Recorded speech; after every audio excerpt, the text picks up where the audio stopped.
अल्हम्दुलिल्लाहि रब्बिल आलमीन अस्सलातु वस्सलामु अला सय्यिदिना व सय्यिदिल अंबियाइ वल मुरसलीन व अला आलिहि व अस्हाबिहि अजमईन अम्मा बाद। क़ालल्लाहु तबारक व तआला फ़ी शानि हबीब इन्नल्लाहा व मलाइकतहु युसल्लूना अलन नबी या अय्युहल्लज़ीना आमनू सल्लु अलैहि व सल्लिमू तस्लीमा। अल्लाहुम्मा सल्लि अला सय्यिदिना मौलाना मुहम्मदिन व अला आलि सय्यिदिना मौलाना मुहम्मदिन व बारिक व सल्लिम सलातन व सलामुन अलैका या रसूलल्लाह व अला आलिका व अस्हाबिका या हबीबल्लाहि सल्लल्लाहु तआला अलैहि वसल्लम। हर तारीफ़, अज़मत व बड़ाई, बुज़ुर्गी व किबरियाई सिर्फ़ और सिर्फ़ अल्लाह रब्बुल इज़्ज़त के लिए है जो तमाम जहानों की परवरिश करने वाला है। मैं अल्लाह ताला का हम्द कसीर और उसका शुक्र जमील बजा लाता हूँ और इस बात की गवाही देता हूँ कि अल्लाह के सिवा कोई लायक़ इबादत नहीं, वो एक है, उसका कोई साथी व शरीक नहीं। और इस बात की गवाही देता हूँ कि हज़रत मोहम्मद मुस्तफ़ा सल्लल्लाहु अलैहि वसल्लम अल्लाह ताला के बंदे और उसके आखिरी रसूल, तमाम आलमीन के सरदार हैं। अल्लाह ताला हुज़ूर पर, हुज़ूर के आला औलाद, सहाबा इकराम, अहले बैत और औलियाए उम्मत पर क़यामत तक बकसरत दुरूद व सलाम भेजता रहे, रहमतें बरकतें नाजिल फरमाता रहे। दुरूद शरीफ पढ़ें। अल्लाहुम्मा सल्लि अला सय्यिदिना मौलाना मुहम्मदिन व अला आलि सय्यिदिना मौलाना मुहम्मदिन व बारिक व सल्लिम सलातन व सलामुन अलैका या रसूलल्लाह व अला आलिका व अस्हाबिका या हबीबल्लाहि सल्लल्लाहु तआला अलैहि वसल्लम। आज की ये बज़्म और ये तक़रीब हुज़ूर मुफ़स्सिर क़ुरान, हाफ़िज़ व क़ारी अशरा क़िरात, सैयदी व मुर्शिदी व मौलाई हज़रत सैयद शाह अब्दुल क़ादिर हुसैनी अल बुख़ारी चिश्ती निज़ामी कलीमी अदमल्लाहु फ़ीज़हू की सालगिरह के मौके पर इज़हार तशक्कुर और हदिये तहनीत पेश करने के लिए मुनक़्क़िद की गई है। और तमाम वो हज़रात जिन्हें हज़रत क़िबला से ख़ुसूसी रब्त व ताल्लुक़ है, यहाँ तमाम हाज़िर हैं। मैं इन तमामी हज़रात का खैर मक़दम करता हूँ कि आप जो है यहाँ पर आए और इस खुशी को जो है में शामिल होकर अपने क़ुलूब को नूर ईमानी से मुनव्वर फरमाया। अल्लाह रब्बुल इज़्ज़त कलाम पाक में इरशाद फरमाता है, सलामुन यौमा उलिदु यौमा युमीतु यौमा यबअसु हय्या। हज़रत याहया अलैहिस्सलाम के मुताल्लिक़, हज़रत ईसा अलैहिस्सलाम के मुताल्लिक़ अल्लाह ताला ने कई मुक़ामात पर फरमाया कि सलाम हो उस दिन पर जिस दिन वो पैदा हुए और जिस दिन उनका विसाल होगा और जिस दिन वो उठाए जाएंगे। तो हर इंसान की ज़िंदगी में ये 3 दिन बड़े अहम होते हैं, उसका पैदा होना, उसका इस दुनिया से चला जाना और जब वो क़यामत के दिन उठाया जाएगा। तो अल्लाह ताला ने महबूबान खुदा के लिए अपने महबूब बंदों की तारीफ़ करते हुए फ़रमाया कि उनके पैदा होने का दिन आम दिनों की तरह नहीं है, आम अय्याम की तरह नहीं है, बल्कि वो जिस दिन पैदा हों अल्लाह ताला अपनी रहमतें, अपनी सलामतियाँ उस दिन नाजिल फरमाता है। क्यों? कि वो अजीम हस्तियाँ हैं कि जिनकी वजूद से अल्लाह ताला अपने बेशुमार बंदों को हिदायत का सामान पहुँचाता है। हज़ारों दुनिया में पैदा होते हैं और चले जाते हैं, किसी का नामो निशान बाकी नहीं रहता। लेकिन जो अल्लाह वाला हो गया, जिससे अल्लाह की निस्बत लग गई, तो अल्लाह भी बाकी रहने वाला और अल्लाह से निस्बत होने की बिना पर उसका नाम भी बाकी रहने वाला। फ़स्कुरूनी अस्कुरुकुम रब्बे ज़ुल जलाल फरमाया, तुम मेरा जिक्र करो मैं तुम्हारा जिक्र करूँगा। ये ज़िंदगी भर अल्लाह अल्लाह कहते रहेंगे और इसके बाद अल्लाह ताला सुबह क़यामत तक के अपना इनका जिक्र जो है करता रहेगा। तो मालूम क्या हुआ कि पैदा होने का जो दिन है, जिसे हमारी ज़बान में सालगिरह कहा जाता है, यौम विलादत कहा जाता है, बर्थडे कहा जाता है, तो ये आम इंसान के लिए भले कोई अहमियत रखे या ना रखे। और आम इंसानों का हाल देखते हैं आपके जो है अंग्रेज़ों की तकलीद में क्या करते हैं, बोले मोमबत्तियाँ लगा देते हैं, जितने साल हुए उतने मोमबत्तियाँ लगा दिए, उसके बाद जो पहले रोशन करते हैं फिर बाद में बुझा देते हैं, गोया ये बताते हैं कि हमारे इतने साल तारीख हो गए हैं अब तक, हाँ ये अंधेरा हो गया है, तो इनके पास बुझाना है और हमारे पास रोशन करना है। हाँ, तो वो हस्तियाँ, वो नुफूस खुदूसिया कि जिनके ज़रिए अल्लाह ताला अपने बंदों को अपनी तरफ आने के दरवाजे खोल देता है, अपने क़ुर्ब के दरवाजे खोल देता है, अपनी नज़दीकी के दरवाजे खोल देता है, तो उनका पैदा होना आम इंसानों की पैदा होने की तरह नहीं है, बल्कि उनका पैदा होना मखलूक़ खुदा के लिए रहमत इलाही का बायस है, अल्लाह के क़ुर्ब का बायस है, अल्लाह की रज़ा का बायस है। इसीलिए पूरी दुनिया में जो सबसे बड़ा जश्न विलादत मनाया जाता है वो वजह वजूद तख्लीक़ कायनात मोहम्मद अरबी सल्लल्लाहु अलैहि वसल्लम का, कि उनकी पैदाइश कुल आलमीन के लिए रहमत है, तमाम आलमीन के लिए रहमत है, इसीलिए उसका एहतमाम करते आ रहे हैं। उसके बाद जो मरकज़ विलायत है, मंबए विलायत है, जो तमाम औलिया अल्लाह के इमाम हैं, जिन्हें दुनिया मौलाए कायनात असदुल्लाहिल गालिब मज़रिल अजाइब वल गराइब इमामिल मशारिक़ वल मगारिब हज़रत सैयदना अली इब्न अबी तालिब के नाम से जानती है, तो उनकी भी पैदाइश का दिन 13 रजब मौलूद काबा के नाम से मनाया जाता है कि सरकार के आने से पूरा रहमतुल आलमीन के आने से पूरा जहान रोशन हो गया और अली मुर्तज़ा के आने से दुनियाए विलायत मुनव्वर हो गई, औलिया अल्लाह का फैज़ान जारी हो गया। तो उनका भी जो है बुजुर्गों ने यौम विलादत का एहतमाम किया, जिसे जश्न मौलूद काबा कहा जाता है।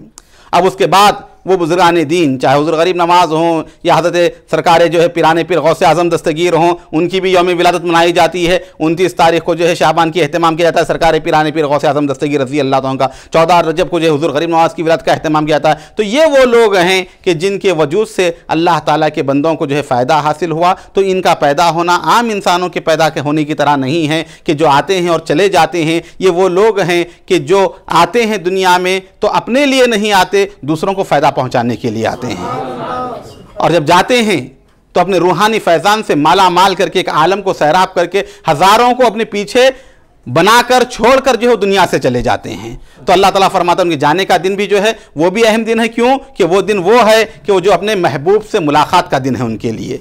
वो अपने महबूब की बारगाह में जाते हैं दुनिया को छोड़कर, और जिस दिन उठाए जाएंगे क़यामत में, ला खौफुन अलैहिम वला हुम यहज़नून, कि कोई उन्हें खौफ है ना कोई गमगीन है ना उन्हें जो है किसी किस्म का डर है। वो मैदान महशर में भी होंगे। तो हज़रत क़िबला से आप सुन चुके हैं कि नूर के मिंबर रखे जाएंगे और सरसब्ज़ व शादाब उनके चेहरे होंगे, नूरानी चेहरे होंगे। अंबिया उनके चेहरों को देखकर, उनके मुकाम को देखकर रश करेंगे कि ये नबी तो नहीं है लेकिन नबियों की शान की तरह बैठे हुए हैं।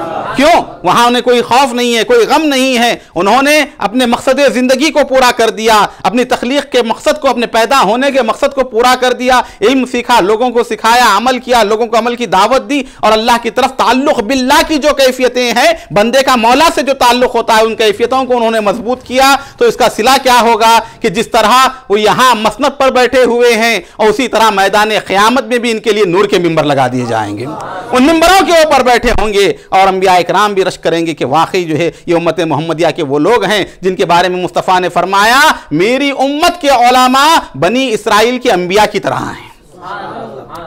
तो बनी इसराइल के अंबिया जैसे रुजू हिदायत का काम अंजाम देते थे, वही हाल उम्मत के जो है औलिया अल्लाह का है। तो पैदा होने का दिन ये भी अहमियत का हामिल है, और जिस दिन चले जाएं इसीलिए हम बुज़ुर्गान दिन का उर्स मनाते हैं। वो भी खुशी मनाते हैं, वो भी गम नहीं, बल्कि वो भी खुशी है कि वो अल्लाह से मिले। हाँ, और ये पैदाइश का दिन क्या है? ये हमें मिले, इसकी खुशी हमें है। इस दिन ये हमें मिले, हाँ, इसकी खुशी है। फिर वो दिन वो है जिस दिन वो अल्लाह से मिले, उसकी खुशी है। हाँ, और फिर क़यामत में क्या होगा? ये भी मिलेंगे, वो भी मिलेंगे, उसकी खुशी होगी, वहाँ पूरे मिल जाएंगे। हाँ, आका करीम ने इरशाद फरमाया, को किसी को चाहता हो वो मशरिक में भी हो और वो दूसरा मगरिब में भी हो, तो अल्लाह ये जो अल्लाह के लिए मोहब्बत करते हैं दोनों को बरोज़े क़यामत जमा फरमाएगा।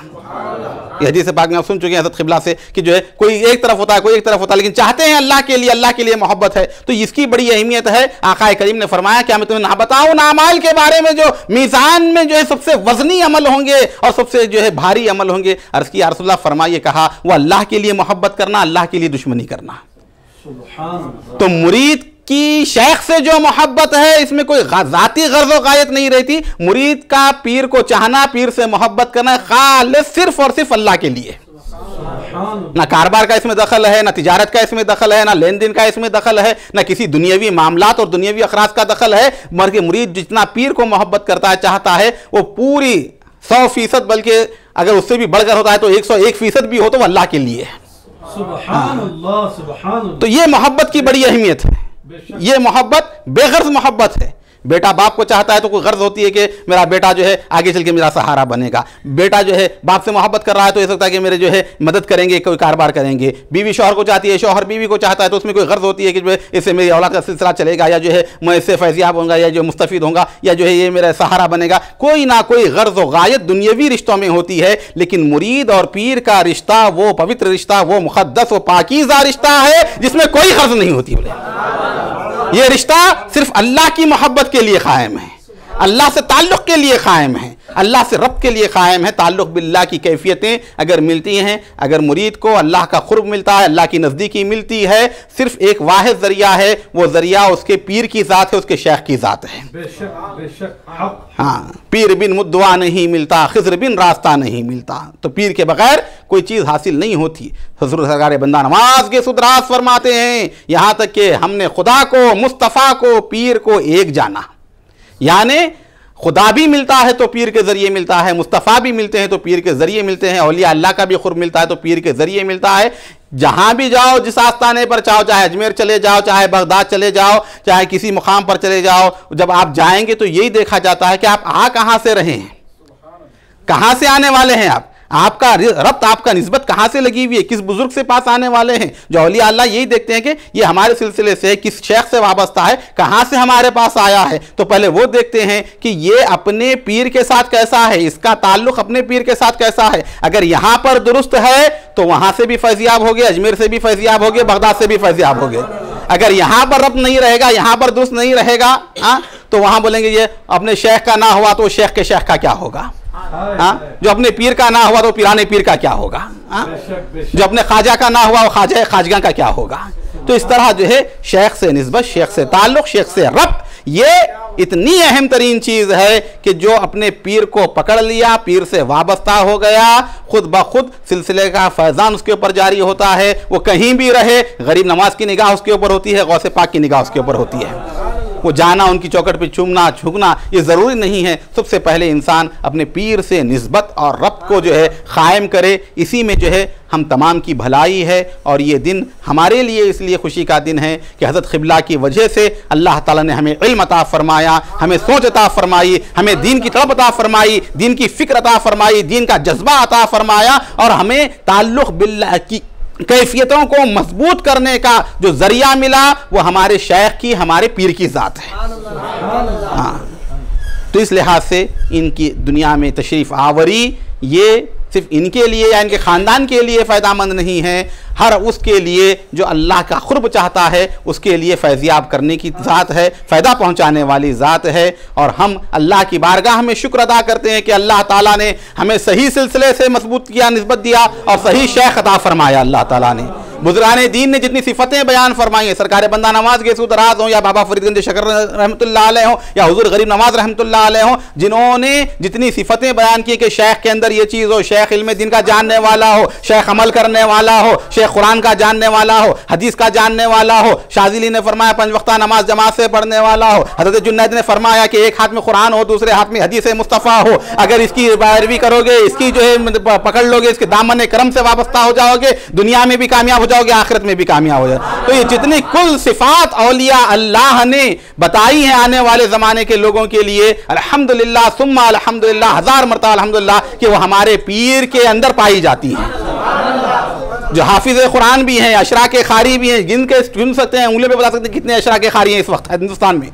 हैदराबाद में, हिंदुस्तान में कितने हैं अशरा के खारी। अल्हम्दुलिल्लाह हमारे पीरो मुर्शिद के पास ये खुसूसियत, ये सिफत तो ऐसी है जो पूरे हिंदुस्तान के मशाइख में शायद ही किसी के पास हो जो अशरा का खारी हो।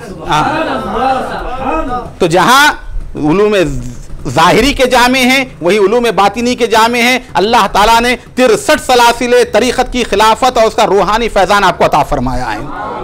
हज़रत दादा पीर अनवारुर रहमान साहब क़िबला रहमतुल्लाह के 7 सिलसिले और हज़रत बहरुल अब्दुल क़दीर सिद्दीक़ रहमतुल्लाह की तरफ से जो है 50 के ऊपर सिलसिले जो है, हर सिलसिला जो दुनिया में नाम लेता है, चिश्तिया हो, क़ादरिया हो, नक्शबंदिया हो, सहरवर्दिया हो, रफ़ाइया हो, शत्तारिया हो, शाज़िलिया हो, मदारिया हो, अकबरिया हो, उवैसिया हो, गज़ालिया हो, फिरदौसिया हो, तरतोसिया हो, कुबरविया हो, जितने सिलसिलों के आप नाम ले सकते हैं ले लीजिए। वो तमाम सिलसिले अल्हम्दुलिल्लाह हमारे शेख की ज़ात में मौजूद हैं। कुल औलिया का फैज़ान अल्हम्दुलिल्लाह आपको जो है हासिल है और इसी फैज़ान से हम लोग भी इंशाअल्लाह ताला मुस्तफ़ीद होंगे और इस दुनिया व आखिरत में हमारे लिए नजात का ज़रिया बनने वाला है, नजात का ज़ामिन बनने वाला है। अल्हम्दुलिल्लाह अल्लाह ताला का लाख लाख शुक्र एहसान है कि अल्लाह ताला ने हमें शेख कामिल की निस्बत अता फ़रमाई। इनकी निस्बत ग़ुलामी हमें दुनिया और आखिरत में काम आने वाली है। दुनिया सलाम करती है, हैरत की बात है, मैं कुछ नहीं हूँ तेरी निस्बत की बात है। व सल्लल्लाहु तआला अला खैरि खल्क़ि सय्यिदिना मुहम्मद व अला आलिहि व अस्हाबिहि अजमईन वल्हम्दुलिल्लाहि रब्बिल आलमीन।